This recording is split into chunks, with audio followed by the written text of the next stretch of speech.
Welcome to another edition of Around with Randall, your weekly podcast on making your nonprofit more effective for your community. And here is your host, the CEO and founder of Hallett Philanthropy, Randall Hallett. It's wonderful to welcome you back to another edition of Around with Randall. Today we venture into the idea of public-private partnerships and how nonprofits fit into that and how that might be applicable to you, no matter if you're in social services, healthcare, education, things of that nature. There was a recent announcement in the last maybe 10 days or so just before the beginning of August here in 2021, an announcement that the city of Kalamazoo, Michigan, brought forth with a large press conference announcing a $400 million gift. What's kind of amazing about this and caused me to think is that this was a foundation that was set up in 2017 by two of Kalamazoo, Michigan's longstanding citizens, wealthier, that they had given about $70 million in that year, 2017, to help stand up Kalamazoo with some basic services. And the intent of the foundation, which is kind of unique, is that the foundation was really set to help lower property taxes to make people be able to better afford homes. Number two, to underwrite major opportunities and things of that nature. And number three was the idea of really attempting to bolster basic services. And what this comes down to is Kalamazoo didn't have enough money to do everything it wanted to, and in some ways had become depressed in terms of economic survivorship. The anonymous gift that was given, the $400 million here in 2021, was to further enhance that opportunity. That money looks to be like it will be endowed and will create a regular revenue along with the money that was given in 2017 to total more than $500 million in an account that will underwrite basic government services. It's a little unique how nonprofit work, philanthropy, is helping to drive basic infrastructure. That caused me to think a little bit about what does that mean? Are there other examples of this? And these are more maybe localized to my life and the things I've experienced. But I think about where I live in Omaha, Nebraska, which I champion all the time. Frankly, this type of thing has been happening here for as long as I can remember. And I was basically born here. But the idea of public-private partnerships is something that Omaha and philanthropy has driven, and now into extreme places, which is, I think, fascinating, much along the general theory or thought process of Kalamazoo's situation. In Omaha, let me give you a couple of examples. The baseball park where the College World Series is played, TD Ameritrade, is a public-private partnership that about 40% of the money came from government sources, but the other 60% was privately fundraised for. The CHI Center, which is across the street, which is the huge convention center, plus the arena that Creighton University plays in, much the same, was built on that premise of government dollars, as well as about 60 to 70% being philanthropic fundraising to build it.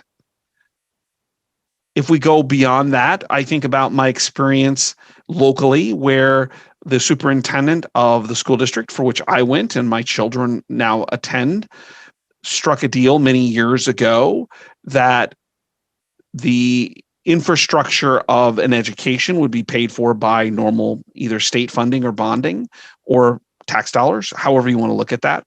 But many of the improvements to the co-curriculars, athletics, drama, would come from private funds. The reason I know this is that I was a very quiet part of my father's efforts as he looked towards getting out of the business world and looking for some fun things to do. Basically started a foundation where he spent 15 years raising millions and millions of dollars to rebuild the football stadium, to put in a baseball complex, a tennis complex, a softball complex, a new performing arts center at the middle school, all through private dollars. If we go to maybe the area where private-public partnership is the most robust, but maybe we don't think about it that way. If we look to higher education, Pew has done some fabulous research on how we fund universities. And what they're finding is that the average student cost, so let's say tuition plus books, rooms, all of that, in 2016, about $5,000, $5,099. So whatever it costs to go to school, the first $5,099, $5,999, was funded through philanthropy in some way, shape, or form. If we jump to 2020 in their latest data, $7,345 of the total cost to educate a student comes from philanthropy. And there's an old joke in the world of higher ed that public education for higher ed universities used to be state funded. Then it was state assisted. Now it's just state associated. That the amount that the state is funding has decreased dramatically. And when we look inside research, so if we bring maybe academic medicine as well as pure research into our public universities, our higher ed system, over 1/3 of the dollars that go in for that research comes from private philanthropy. So in many ways, private philanthropy, fundraising, is elevating higher ed to where it is today. It can be argued that's a good or a bad thing. Is that increasing costs? Are we not being smart? All things that are probably too diverse to talk about in this particular podcast and would take way too long. The idea of this private-public partnership isn't new. I just think it's becoming more robust, more normalized. The first private-public partnership where philanthropy was a major player was actually in 1792 when they built the Philadelphia Lancaster Turnpike. That it was local citizens adding money to the state coffers in Pennsylvania to develop a turnpike to go from A to B, from Philadelphia to Lancaster, or Lancaster, Philadelphia, however you want to look at it. So this is not a new concept, but it's adding another layer of priority and importance to fundraising.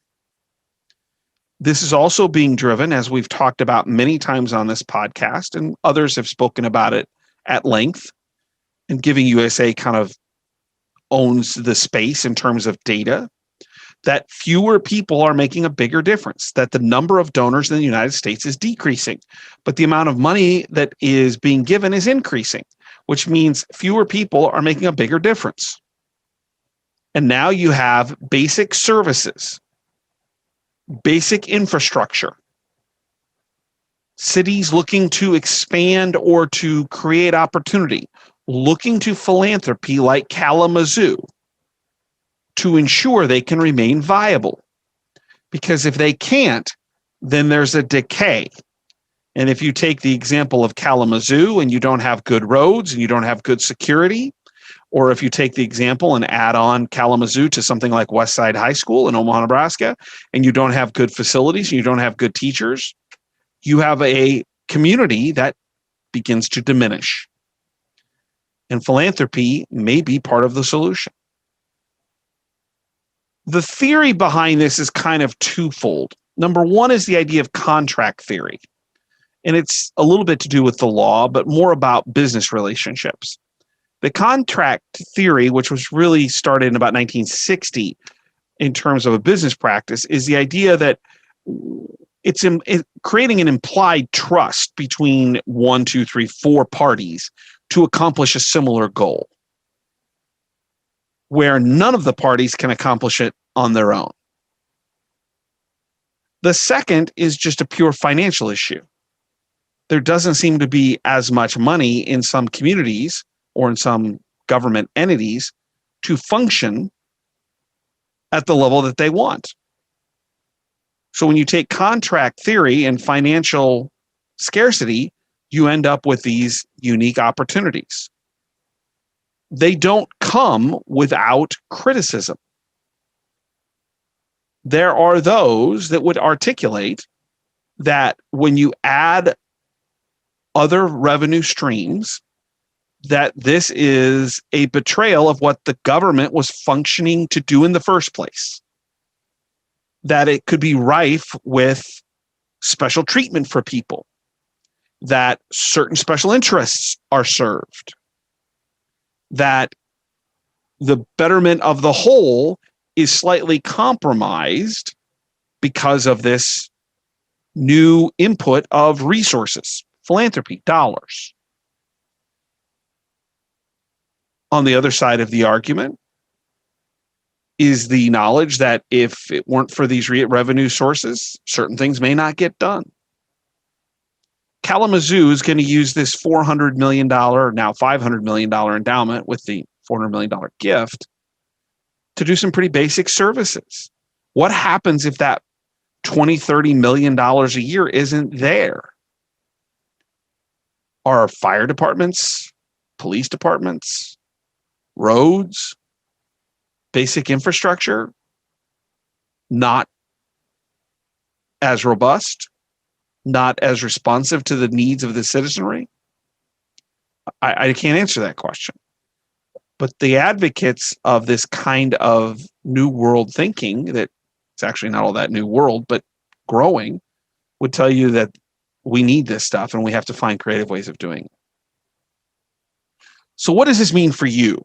So whether you're in healthcare or education, social services, whatever else, the first thing I would say is that this actually might be applicable to you if your community has holes. And by the way, every community has holes. Where are things, most importantly, people, falling through the cracks? Where are their gaps?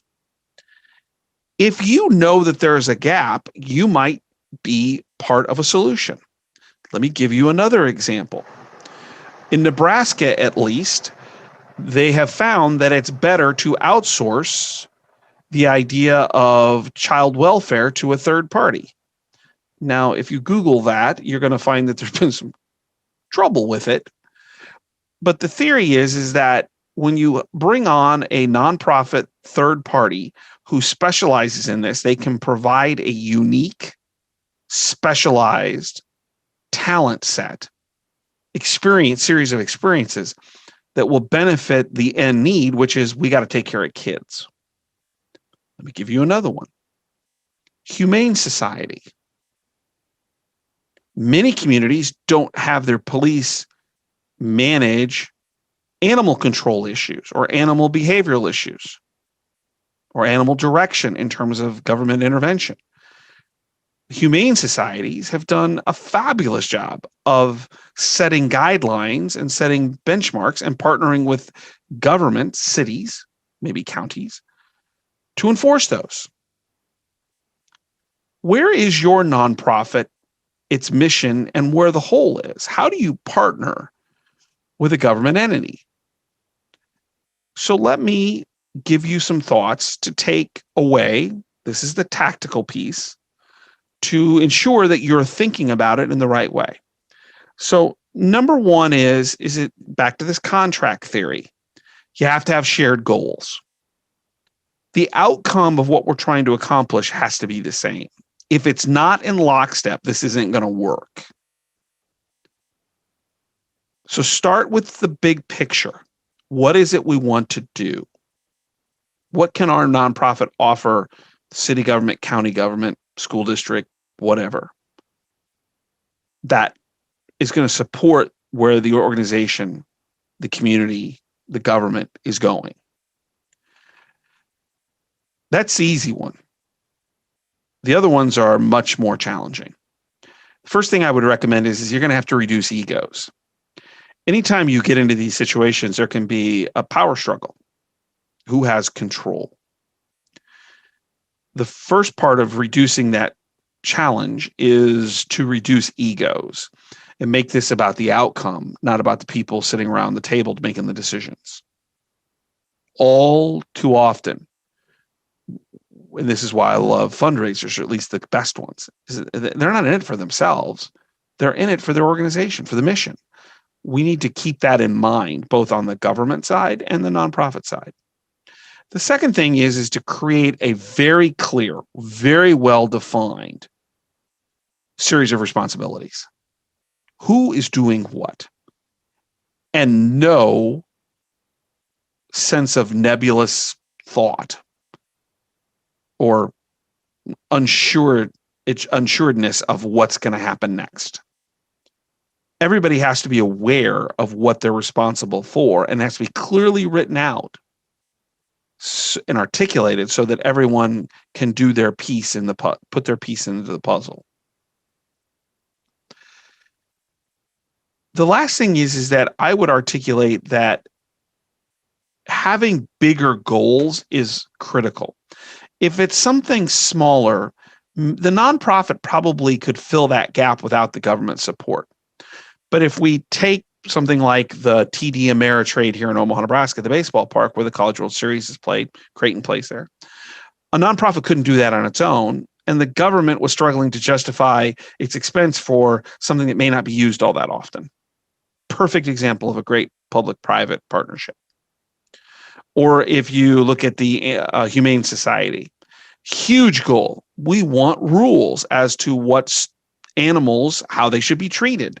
What are the rules to own an animal? That's a huge area if it's not taken care of by the community. And yet the specialization of something like the Humane Society can create a defined, specific, directed series of responsibilities, laws, ordinances that are adopted by the community and then enforced by the Humane Society. But all of those things are bigger goal opportunities, big things that need to be done. And it's those big things that make our community better places. So the tactical is to look at your mission, look at the holes, and then begin to figure out how do we share those goals with a government entity possibly, and then create some clear responsibilities, reduce those egos, share the responsibilities, and make sure that we're accomplishing what we are intending. Kalamazoo, Michigan, $400 million gift to better serve basic services in the community. Very interesting how philanthropy can continue to make a difference. A couple of reminders, as always, if you're interested in further information, I'm doing blogs 2-3 a week, 90-second reads. Check them out at the website, www.hollettphilanthropy.com. Or if you want to communicate with me directly, think this podcast or something I said in it, as I say, reeks, REEKS, at hollettphilanthropy.com. Tell me that you disagree. Or if you have a suggestion for a future podcast or something for me to cover, that's info@hollettphilanthropy.com. I say this each time, and I hope people believe it because I do. This is an amazing profession. And if you're a part of it, you're doing great things. I can't imagine doing anything else because at the end of the day, we're helping people. We're helping our community. We're making a difference through the nonprofit to better serve others, which is the true definition of philanthropy. Love of mankind, love of humankind. It isn't about the money. It's a byproduct. It's about what we do every day to make the world a better place. And that brings me to my favorite saying. Some people make things happen. Some people watch things happen. Then there are those who wondered what happened. An old Gaelic saying. Philanthropy's in the business of making things happen for people who are wondering what happened. And I hope you feel as if you're doing that every day. Because if you're working and serving in a nonprofit, you're changing lives. Whether you see it directly or not, it's important. And I want you to know that I value it, and I hope you do as well. Thank you for your time today. I look forward to seeing you next time right here on Around with Randall. And don't forget, Make it a great day.